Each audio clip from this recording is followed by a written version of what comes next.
Hi guys, ये है one shot video और इसमें मैं आपको इस चैप्टर के ईजीएस्ट एक्सप्लेनेशन और नोट्स दूंगी। स्टार्ट करने जा रहे हैं सेकेंडरी एक्टिविटीज़।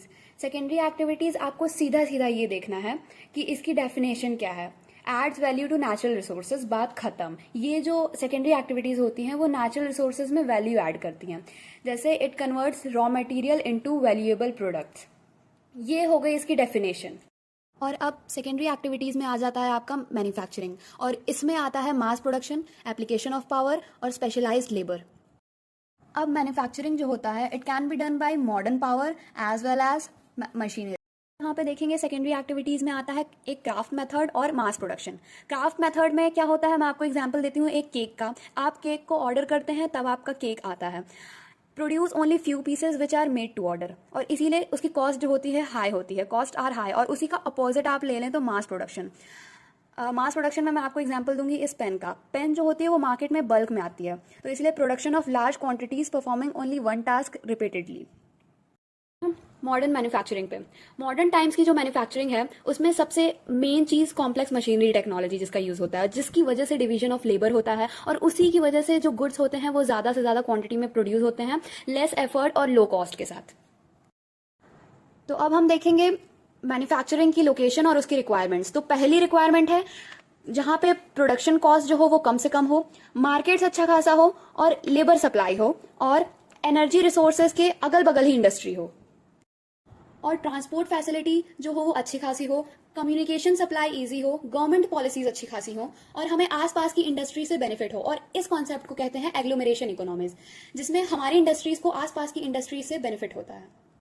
देखेंगे क्लासिफिकेशन ऑफ मैन्युफैक्चरिंग इंडस्ट्रीज, जिसमें आती है पहले हाउस होल्ड या कॉटेज इंडस्ट्री। ये इंडस्ट्री जो है वो सबसे स्मॉलेस्ट यूनिट है मैन्युफैक्चरिंग इंडस्ट्रीज की, और इसमें लोकल मटेरियल्स और सिंपल हैंड टूल्स यूज होते हैं एवरीडे गुड्स प्रोड्यूस करने के लिए, जिसमें आता है आपका food stuffs, fabric, mats, containers etcetera. इसकी कमर्शियल सिग्निफिकेंस बहुत ही ज़्यादा लो है, और इसमें लोकल टूल जो है वो यूज़ होते हैं। हम डिफ्रेंशिएट करेंगे स्मॉल स्केल इंडस्ट्रीज और लार्ज स्केल इंडस्ट्रीज में। स्मॉल स्केल इंडस्ट्रीज में जाहिर सी बात है कि स्मॉल स्केल इंडस्ट्री है तो उसमें जो रॉ मटेरियल्स होंगे वो भी लोकल यूज़ होंगे, और simple power driven machines, simple power की मशीन यूज़ होगी, और सेमी स्किल्ड लेबर्स। बहुत लोगों को सेमी स्किल्ड लेबर्स का मतलब नहीं पता होगा। सेमी स्किल्ड लेबर्स का मतलब जो लेबर थोड़ा थोड़ा सारे काम कर लेते हो। अब वही लार्ज स्केल इंडस्ट्रीज में लार्ज मार्केट होना चाहिए लार्ज स्केल इंडस्ट्रीज को रखने के लिए। वेरियस रॉ मटेरियल्स होने चाहिए, बहुत सारे मटेरियल्स होने चाहिए अलग अलग। एनॉर्मस एनर्जी, बहुत ज़्यादा से ज़्यादा एनर्जी लगती है लार्ज स्केल इंडस्ट्रीज में। स्पेशलाइज्ड वर्कर्स होने चाहिए, जो वर्कर्स अपने काम में प्रोफेशनल हों। एडवांस्ड टेक्नोलॉजी होनी चाहिए, और असेंबली लाइन मास प्रोडक्शन होना चाहिए। प्रोडक्शन जो है वो ज़्यादा क्वांटिटी में होना चाहिए, और लार्ज कैपिटल होना चाहिए। इनकम भी लार्ज होनी चाहिए, क्योंकि जाहिर सी बात है लार्ज स्केल इंडस्ट्री है तो इसमें हम क्या एक्सपेक्ट करते हैं। डिफ्रेंशिएट करेंगे एग्रो बेस्ड इंडस्ट्रीज और मिनरल बेस्ड इंडस्ट्रीज में। एग्रो बेस्ड इंडस्ट्रीज में नाम से ही क्लियर हो जा रहा है, एग्रो मतलब इसमें प्लांट और एनिमल का हम यूज़ करेंगे इसके प्रोडक्ट्स में रॉ मटेरियल के लिए, और एग्जाम्पल में एनिमल स्किन और क्रॉप्स। और इसमें मिनरल बेस्ड इंडस्ट्रीज में हम मिनरल ओर का यूज़ करेंगे इसके रॉ मटेरियल्स के लिए, example iron ore and limestone. और एग्रो बेस्ड इंडस्ट्रीज का की इंडस्ट्रीज में एग्जाम्पल में लेदर इंडस्ट्रीज और फूड प्रोसेसिंग इंडस्ट्रीज आ जाएगी। वैसे ही मिनरल बेस्ड इंडस्ट्रीज में आयरन एंड स्टील इंडस्ट्रीज आ जाएगी।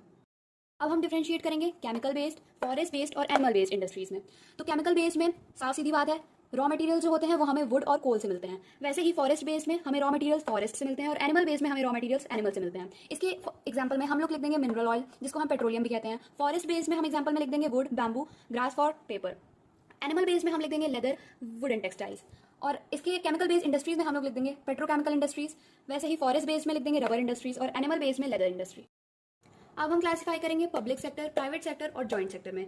पब्लिक सेक्टर ओन और रन गवर्नमेंट करती है, प्राइवेट सेक्टर इंडिविजुअल्स ओन करते हैं, और जॉइंट सेक्टर गवर्नमेंट और इंडिविजुअल्स दोनों मिलकर रन करते हैं।